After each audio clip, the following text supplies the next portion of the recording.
지난번까지 해서 2015 개정교육과정의 특징과 개별 과목에 대해서 살펴보았습니다. 그러면 어쩌면 학생과 학부모님들이 가장 관심 있는 평가에 관한 부분 살펴보도록 하겠습니다.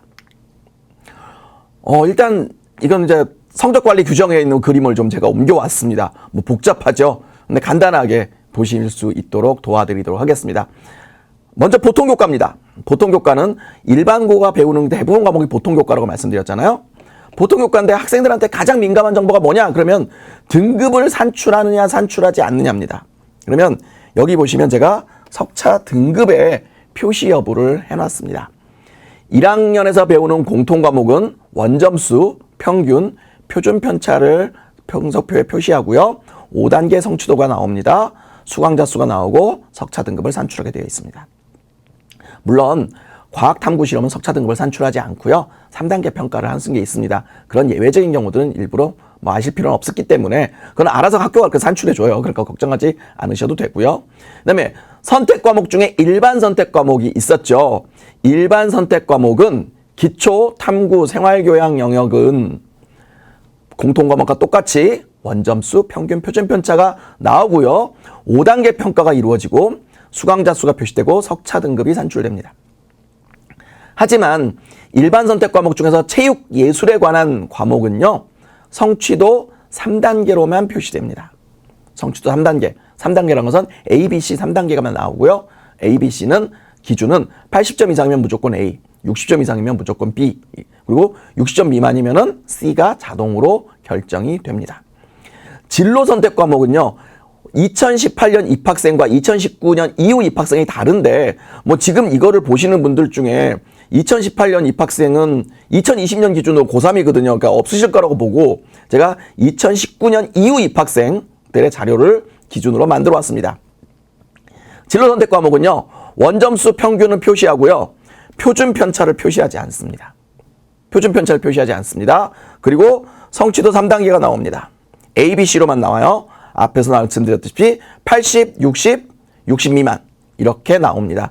그리고 수강자 수가 나오는데요. 여기는 등급을 산출하지 않습니다. 그리고 일반고가 전문교과 1, 2를 개설할 수 있다고 말씀드렸잖아요. 일반고에서 전문교과 1, 2를 개설하면 모두 진로 선택으로 개설하게 되어 있습니다. 그러니까 얘네들도 진로 선택이기 때문에 등급을 산출하지 않습니다. 그리고 아까 보통교과군의 교양교과는 시험을 보지 않는다 그랬죠. 그래서 성적 표시가 P라고만 표시됩니다. 패스를 뜻하는 P입니다. 그 외에 다른 것은 표시하지 않습니다. 그 다음에 특목고에서 만약에 특목고 학생들은 전문교과 1을 배우면 어떻게 되느냐. 특목고에서 전문교과 1을 배울 때는 석차 등급 산출합니다. 그런데 특성화고에서 전문교과 1을 배우잖아요. 특성화고는 등급을 산출하지 않습니다. 그런데 이 전문교과 1, 2를 일반고가 개설할 때는 모두 진로 선택이기 때문에 3단계 평가를 하고 석차 등급을 산출하지 않게 되는 겁니다. 그래서 여기는 특목고와 특성화고에 관한 설명이고요. 근데 좀 예외적인 부분이 있어요. 수강자 수가 13명 이하인 과목들이 있을 수 있습니다. 학교에서 13명 이하로서 숫자가 적은데 개설해 줄 때가 있어요. 그때는 등급을 표시하지 않거나 등급을 내거나를 학교가 결정할 수 있습니다. 근데 대부분의 학교는 이 경우 등급을 내지 않습니다. 왜냐면요. 수강자가 13명이 안 되면요. 1등급이 안 나와요. 13명일 때 딱 1등급 1명 나오거든요. 그래서 등급을 내지 않습니다. 그리고 요즘 학교에서요. 공동교육과정을 배우는 경우들이 있어요.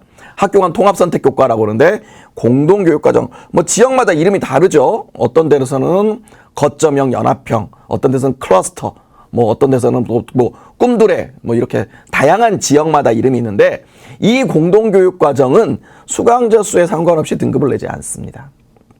그래서 이 부분도 특징적으로 봐주시면 좋을 것 같습니다. 진로 선택 과목의 성적 표기 방식은 아까 등급을 내지 않는다고 그랬잖아요. 그럼 어떻게 나오느냐? 이렇게 나옵니다. 고전 읽기라는 과목명이 나와 있죠. 그리고 거기에 단위수 4단위로 배웠네요. 여학생 보니까 95점 받았어요. 잘했네요. 평균이 70점. 평균이 70점인데 95점 받았으면 굉장히 잘한 학생이네요. 그리고 이 학생은 이미 80점이 넘었잖아요. 그러니까 성취도 A를 받았고요. 그 옆에 수강자 수 82명. 그러니까 학교에서 82명의 학생이 고전 읽기를 배운 겁니다. 그리고 이렇게 등급을 내지 않기 때문에 혹시 일부 학교가 성적 부풀리기를 할 수도 있잖아요. 그래서 국가에서 어떻게 했냐면 학생의 성취 수준 비율을 표시하게 되어 있습니다. 즉, 이 학교의 고전 읽기에서는 A가 32.4%밖에 안 돼요. 그러니까 80점 이상인 학생이 32.4%밖에 되지 않는다는 뜻입니다. 그러니까 뭐 시험이 그렇게 쉬웠던 게 아니죠. 그러니까 평균도 70일 거고요. 그렇게 해서 요걸 가지고 학교의 어떤 평가를 할 수 있도록 유도하고 있습니다.